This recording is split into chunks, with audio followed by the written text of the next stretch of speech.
Nabasa akong post. Isang 16 years old na lalaki brags after stabbing 35 years old never to death. Ayan guys, so basahin pa natin. A 35 years old lady by the name, ganyan-ganyan. Ayan guys, so ayoko na lang banggitin, basahin nyo na lang. Was brutally stabbed to death by her 16-year-old never after she served him food. Since the boy was hungry and his mother was not around.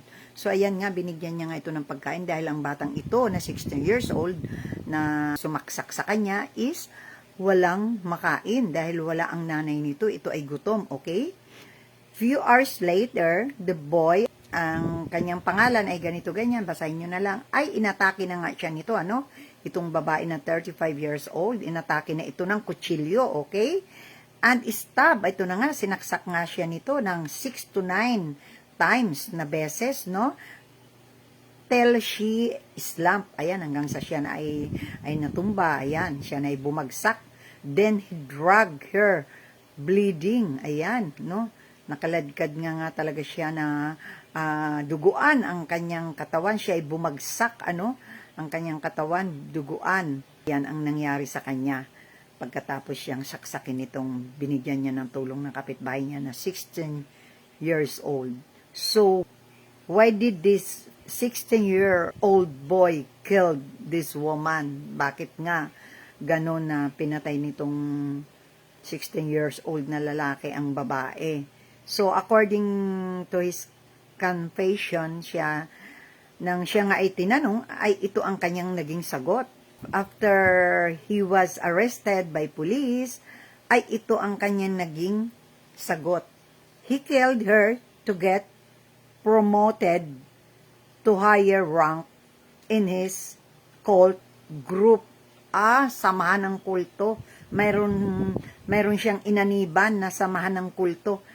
Ay, malamang guys, online ito, ano? Online ba ito o hindi? O sa physical ito, ano?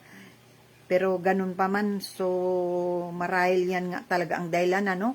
Kaya itong mga kabataan ngayon na minors ay nauuso ang pagpatay. Malamang ang iba niyan ay galing din sa mga games, no? So, ganun nga, guys, ang dahilan yan. So, kaya pala. So, ayan guys, pinost ko ito para sa kaalaman ng lahat. Hindi po maganda itong gawang ito na nauuso, na kung ano na lang ang mga pinagagawa ng mga, naku po, mahirap lang magmura dito guys. Kumot sila ay minors, hindi makukulong, pero dapat talaga, babaan talaga ang 12 pataas. 'Di ba? O kaya dapat wala nang limit basta nakapatay, 'di ba? Kasi hindi naman yan gagawin talaga ng sobrang bata, no? Kayang-kaya naman natin pigilan maliban hindi sinasadya. Pero itong mga edad 12, 14, 10 years old, 16, yan. Naku, may mga isip na yan, marunong na nga pumatay. Diba? So yan lamang guys, I hope na may makuha tayong lesson dito.